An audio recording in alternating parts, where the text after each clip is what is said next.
पितृपक्ष का जो समय है वो ऑलरेडी शुरू हो चुका है। 17 सितंबर से यानी पूर्णिमा के दिन से ये शुरुआत हुआ है और ये 2 अक्टूबर यानी अमावस्या के दिन जाके ये समाप्त होता है। तो ये जो ड्यूरेशन है ना, इसमें हम कुछ चीजें नहीं करते। जो श्राद्ध की तिथि है वो आपका 18 सितंबर से शुरू हुआ है एंड यहाँ पे हम कुछ चीजें जो नहीं कर सकते, 8 चीजें मैं यहाँ पे आप लोगों के साथ इस वीडियो में बात करूंगी।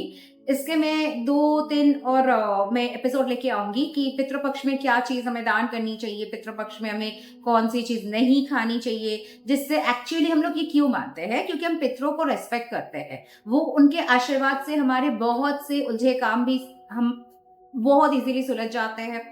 उनके आशीर्वाद से जो काम नहीं हो रहे थे वो भी हो जाते हैं। हमारी जिंदगी की उलझने इन शॉर्ट में बोलूं तो पूरा एकदम मिट जाती है। तो ये जो वक्त है ना, ये उनको आपका ग्रैटिट्यूड दिखाने का वक्त है। आप उनके प्रति कितने समर्पित है, आप उनको कितना श्रद्धा करते हैं, भक्ति करते हैं, बस हम वो शो करते हैं। ये जो हम कुछ चीजें जो नहीं खाते हैं, वो क्यों नहीं खाते हैं, बस उनको रेस्पेक्ट देते हैं कि आपके याद में आपको रेस्पेक्ट दिखाने के लिए हम नहीं खा रहे। कुछ चीजें जो हमें पसंद है, जैसे मांस मछली हम लोग अक्सर खाते रहते हैं, एवरीडे ऑलमोस्ट हम खाते हैं, मगर इस टाइम में प्याज लहसुन जो हम नहीं खाते, कि हम सैक्रिफाइस कर रहे हैं, वो भी दिल से। ठीक है, जो दिल से नहीं किया जाता है वो सैक्रिफाइस नहीं होता है, वो नहीं माना जाता है। तो जो भी करना है दिल से करना है। तो चलिए आज का जो एपिसोड है उसमें हम क्या नहीं करेंगे वो लेके बात करते हैं। इनफैक्ट इस समय जो श्राद्ध का काम होता है, तर्पण का काम होता है, इसका बहुत विशेष लाभ होता है। पितरों के आशीर्वाद से आपका अगर घर में वंश वृद्धि नहीं हो रही है, बच्चे नहीं हो रहे हैं, आई मीन, तो उनके आशीर्वाद से वो भी हो जाते हैं। ऐसे बहुत सारे केसेस देखे हुए हैं। इसलिए मैं ये वीडियो आपके लिए बना रही हूँ कि हाँ, कितना बेनिफिशियल है। आप करेंगे तो इसका असर, जो आप ये 15 दिन तक मानेंगे, इसका असर आपको पूरे साल देखने को मिलेगा। 15 दिन थोड़ा सा एफर्ट डालिए, प्यार से, उनके प्रति रेस्पेक्ट से थोड़ा सा करके देखिए, आपको बहुत आशीर्वाद मिलेंगे उनके। तो चलिए शुरुआत करते हैं क्या नहीं करना है। इस दौरान आप नए कपड़े, नए ज्वेलरी या नई गाड़ी, नए मकान, ये सब खरीदने की बात बस सोचिए नहीं। ये 15 दिन, सिर्फ मैं 15 दिन की बात कर रही हूँ, यानी 2 अक्टूबर तक। साथ ही साथ आप कोई शुभ कार्य जैसे मुंडन हुआ, जनेऊ हुआ, फिर आपका शादी ब्याह सगाई, ये सब शुभ कार्य जैसे गृह प्रवेश हम लोग बिल्कुल नहीं करते हैं इस समय। जो चीजें आप नहीं खा सकते उनमें इंक्लूड होता है आपका काला नमक, चना, चने का दाल, कद्दू, मूली, सरसों का साग, ये सब चीजें आप ये 15 दिन के दौरान हाथ मत लगाइएगा। साथ ही साथ जो तामसिक भोजन के लिस्ट में आते हैं, जैसे आपका प्याज लहसुन, वो आप नहीं खा सकते। मदिरा पान अगर आपका हैबिट भी है, अच्छी चीज तो नहीं है, मगर यदि आपका ये रोज दौरान आप अगर पीने के आदी है तो भी मैं बोलूंगी ये 15 दिन आप हाथ मत लगाइएगा। एंड साथ ही साथ जो मांस मछली अंडा, ये सब भी तामसिक भोजन में ही आता है, जैसे प्याज लहसुन का मैंने कहा। तो ये सारी चीजों को बस ये कुछ दिनों के लिए वर्जित कीजिए।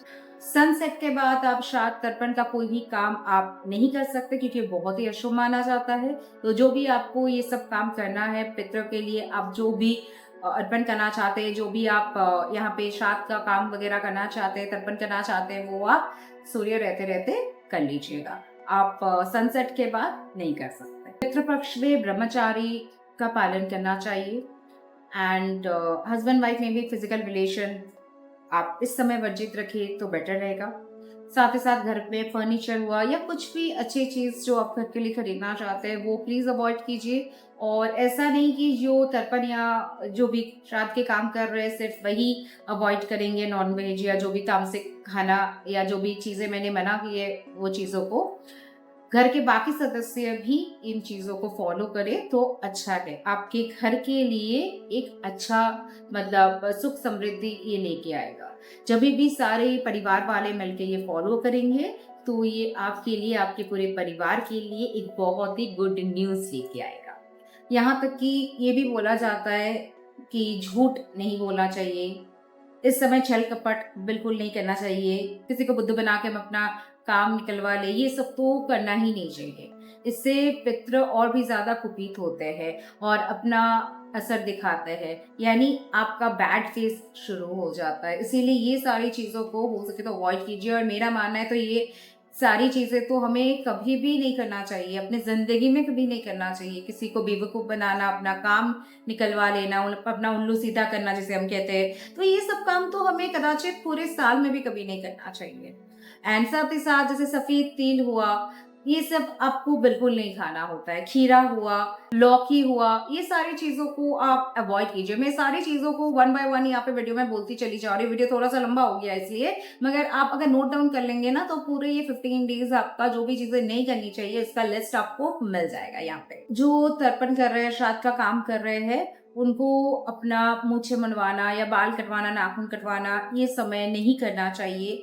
साथ ही साथ आप सट्टा खेलना या ताश खेलना, लॉटरी वगैरह ये समय आप ये सब चीज़ें ना करें। घर के द्वार में अगर कोई आपसे भीख माँगने आते हैं या कोई जानवर आते हैं तो कभी भी खाली हाथ मत भेजिए।